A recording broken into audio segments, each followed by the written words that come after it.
What's a time you got sweet revenge? My ex-mother-in-law sent her church friends to harass my daughters, and I have now exposed her family to her church community, and she's getting shamed and shunned at church. My 46F daughters, 17 and 15, have a strained relationship with my ex-husband's parents, 78M and 80F. My ex passed away in an accident last year, and we've had some major family drama since due his cheating and him leaving 2 boys born with his affair partner orphaned. She also died. Part of the drama has been my ex-in-laws trying to get custody of my daughters and them also trying to live with us. First one we're going to court over. Second one will never happen. Where we live, there's a weekend market with fresh produce, eggs, meats, and other products straight from farmers. This week was extra special since it was my youngest birthday. Since her party is later in the month, I decided to give her a budget and set her loose on the market to get whatever she wanted. Mostly chocolate and sweets. After an hour, I did start getting worried, and just before I called her, she called me. She was crying, saying some weird people have cornered her. I ran to her with my oldest daughter to find 6 older women berating my daughter for being unchristian, for refusing to spend time with her paternal grandparents, or for wanting to be a good big sister to her poor orphaned baby brothers. My daughters are the ones that found out about my ex cheating and the babies, so they aren't fond of the kids. It's trauma, and they are working with a therapist. I got between the group and my daughter, telling my eldest to go pay the stuff her sister had and to go to the car. Then I turned to the women, some who I knew from when we went to my ex-in-law's church, and ripped them a new one. They told me I was worst for refusing to obey my ex-in-laws like a good Christian wife. Barf. Eventually, the screaming turned too loud, and we were all asked to leave the market. I met with my girls in the car, the women following me like a group of vultures. I managed to get in the car and drove away. After my girls went to bed, I got online to talk to another member of that church that I'm in good terms. I told him about what happened, and after he apologized, he told me what was going on. My ex-mother-in-law posted this massive story in the church's Facebook group about how horrible my daughters and I are, how we are leaving them homeless and penniless. They inherited my ex's personal bank account and his life insurance, and how my daughters don't even talk to them. She also accused us of being the reasons she lost her grandsons. The boys are now living with distant relatives of my ex-husband. Basically, it was a sob story worthy of a Hallmark movie. And of course, they were getting all the love and support from the more extremist members of their church.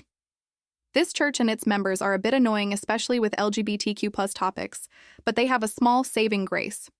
They are incredibly strict about cheating. It's a big no-no, be it from a husband or a wife equally. Now, how did she get around blaming me about affair children without exposing the cheating? She claimed the other woman was our surrogate since I was unable to have more children, then said I didn't want the babies because they were boys, which is absolutely disgusting to be accused of. Well, I decided it was time to clean up this mess, and since I was mid-divorce when my ex died, I had all the evidence needed.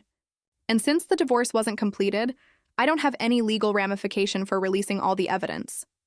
I was off the next day and went to a print shop to get copies of all the delightful pictures of my ex cheating, his text conversations with his affair partner, the ones with his parents confessing to his cheating and getting support from them, my ex-in-laws harassing me about the divorce, and my coup de grace.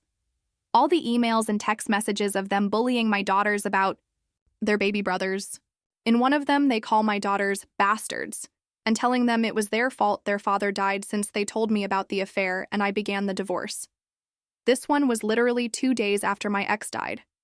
I paid extra for all of this to be printed in beautiful, high-quality paper.